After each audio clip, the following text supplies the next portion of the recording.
Kenapa kita harus pergi? Kenapa harus memacu mesin hingga ratusan kilometer saat tubuh sebenarnya sedang merindukan kasur yang empuk? Jawabannya sederhana, karena hidup terlalu singkat jika hanya dihabiskan di balik meja. Kita semua adalah tawanan dari rutinitas yang kita bangun sendiri.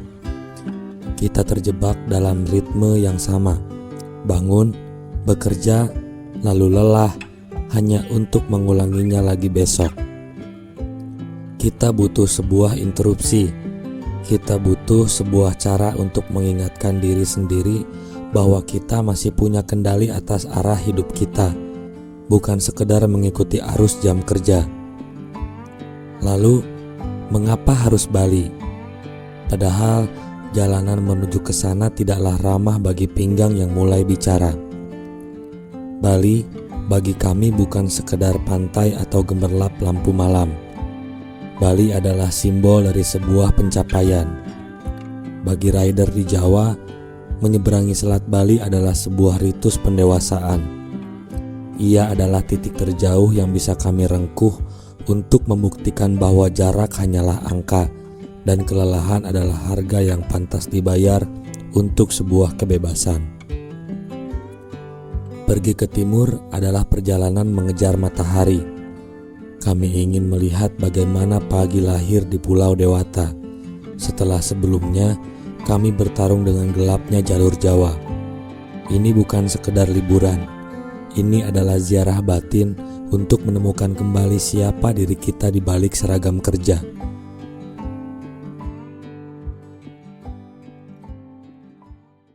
Mau kemana kita guys? Hari ini kita akan pergi ke Pulau Dewata alias Pulau Bali. Anjay, Perjalanan gunung pertama nih guys. kita jalan di hari Rabu tanggal 14 Januari 2026. Dan etapa pertama kita akan berhenti di Tawangmangu. Kita tidur di villa Insya Allah. untuk persiapan hari esok perjalanan 450 kilo dari Tawangmangu ke Ketapang. Anjay, gimana Pak? Nah ini dadak nih. Alhamdulillah hilal sudah muncul ya Pak. Alhamdulillah sudah muncul. Alhamdulillah kita berangkat guys. Selamat sampai tujuan ya. Aman. Calling. Siap. Pokoknya tujuan Bali harus tercapai. Ada sebuah hutang yang harus dibayar tuntas. Bukan tentang uang, tapi tentang waktu yang sempat tergadai oleh ambisi. Tahun kemarin adalah tahun yang riuh. Saat hari kerja kita bekerja penuh, dan saat hari libur kita tetap dipaksa untuk bekerja. Maka jauh-jauh hari di awal tahun kemarin, sebuah janji sudah dipahat. Sebuah pelarian menuju timur, meninggalkan rutinitas dari titik nol kami di Ciamis menuju Pulau Dewata. Hampir 1000 kilometer terbentang di depan mata. Kita tidak bicara soal tujuan akhir, tapi soal bagaimana jalur selatan, jalur tengah, hingga jalur utara akan bercerita tentang kelelahan yang luruh di aspal jalanan. Untuk pemberhentian pertama, etapa pertama itu ada di Tawangmangu untuk beristirahat mempersiapkan hari esok yang perjalanannya lebih panjang. Rabu pukul 11 siang perjalanan dimulai. Rencana awal adalah full tim 9 motor.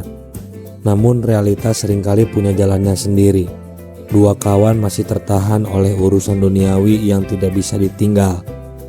Kami berangkat bertujuh membelah Banjar menuju Banyumas. Pukul 12.30, mesin kami istirahatkan sejenak di rumah makan Piringku Jatilawang. Di atas meja makan dan di sela-sela sujud sholat, doa kami masih sama.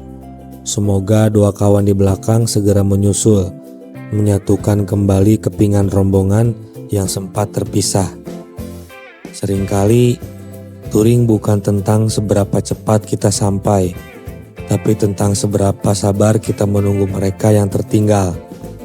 Karena di atas aspal, kita bukan sekedar rombongan mesin, tapi barisan hati yang saling menjaga agar tidak ada yang menepi sendirian. Kenalan? Mau makan di sewo kita. Piringku. Oh salah, sorry.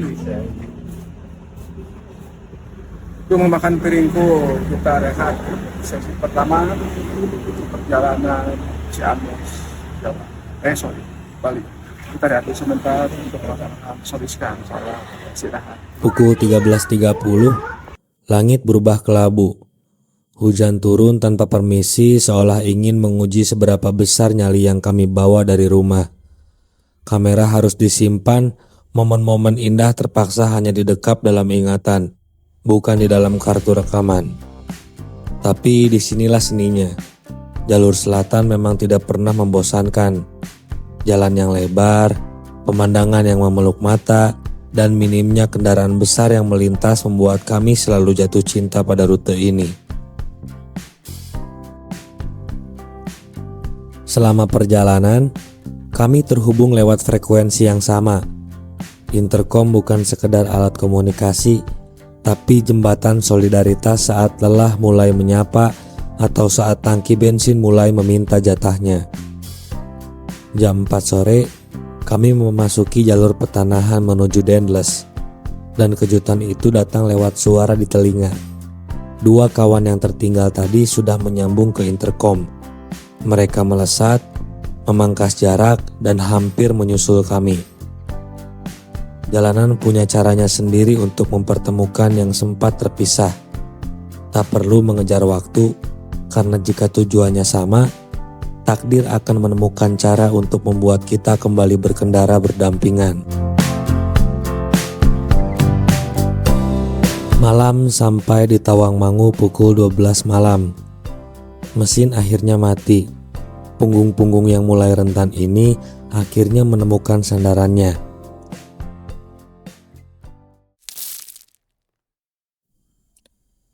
Kamis pagi. Rencana awal adalah mencapai Ketapang, Banyuwangi. Namun perut yang kosong dan warung yang masih tertutup membuat pondasi hari ini agak rapuh.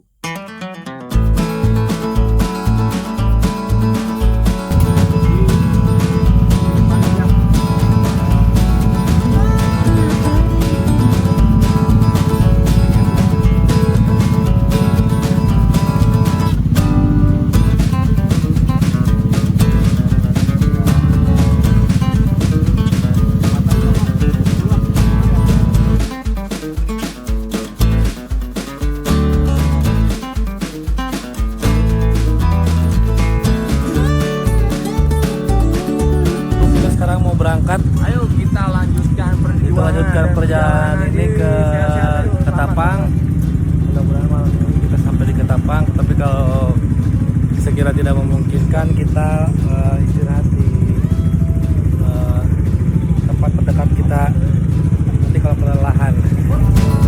Yuk.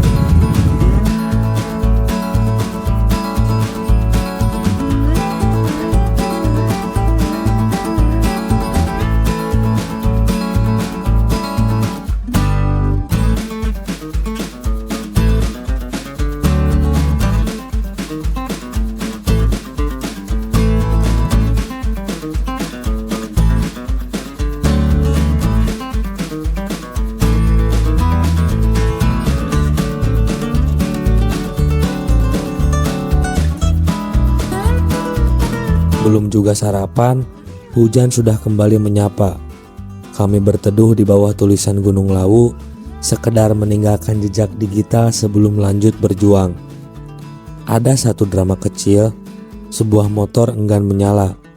Panik di tengah hutan itu nyata. Ternyata hanya masalah baterai remote yang habis masanya. Sebuah pengingat kecil bahwa dalam hidup hal sepele seringkali menjadi ujian terbesar.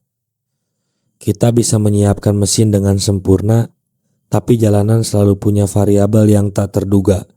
Itulah mengapa kita butuh kawan, bukan sekedar penunjuk jalan. Aman. Gimana ini? Gimana, Bray? Video nih, Bray. Tetaplah enak semangat walaupun cuaca ekstrim. Kita kan nggak tahu bakal cuaca seperti ini. Mudah-mudahan kita turun ke bawah cuaca bisa lebih enak.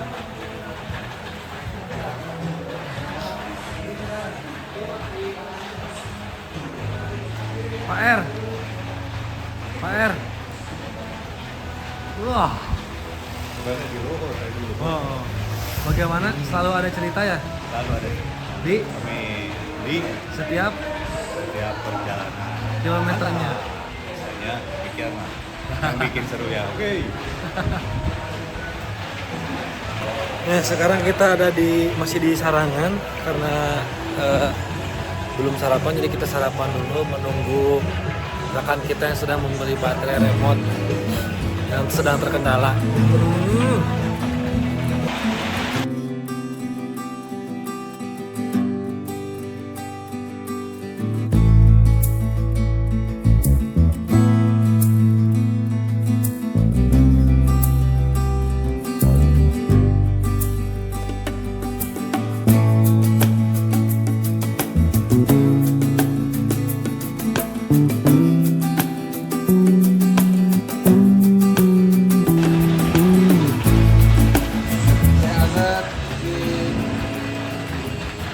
Gunung Rawu, Telaga Sarangan.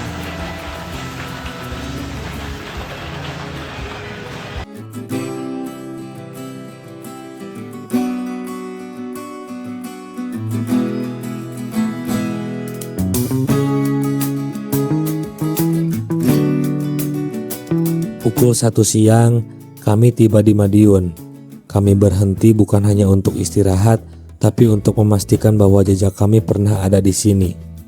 Karena singgah di sebuah kota bukan sekedar tentang titik koordinat, tapi tentang menghirup udaranya dan menyimpan memorinya.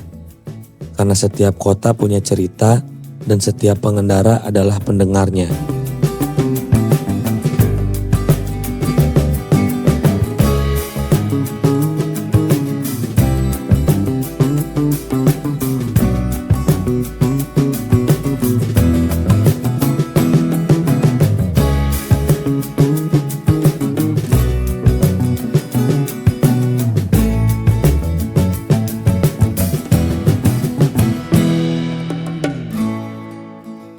Tiga jam kemudian, kami sampai di Bandung, sebuah desa di Kabupaten Jombang. Setelah seharian bertarung dengan truk dan bus Pantura yang tak mau kalah, semangkuk soto dengan nasi menjadi kemewahan yang tak ternilai. Jalanan Jawa Timur memang lebar, tapi ego di atasnya jauh lebih besar. Kami belajar untuk mengalah karena tujuan kami adalah pulang dengan selamat, bukan menang dalam balapan. Karena hidup itu seperti jalanan ini. Kita berbagi ruang dengan raksasa dan kerikil. Pilihannya hanya dua. Tertidur untuk melanjutkan mimpi, atau bangun dan mulai mengendarai mimpi itu meski penuh rintangan. Setelah 12 jam berkendara, raga ini menyerah di Probolinggo. Ketapang masih jauh, tapi keselamatan jauh lebih utama. Kami memilih menepi mencari tempat istirahat yang nyaman dengan harga yang ramah di kantong. Ya, hari kedua kita tiba di kota Probolinggo jam setengah 11 malam dan kita beristirahat di hotel lupa. Pokoknya di tengah kota Probolinggo, tempat jalan nasional. Jadi kita besok kalau berangkat juga nggak terlalu muter dari pinggir jalan.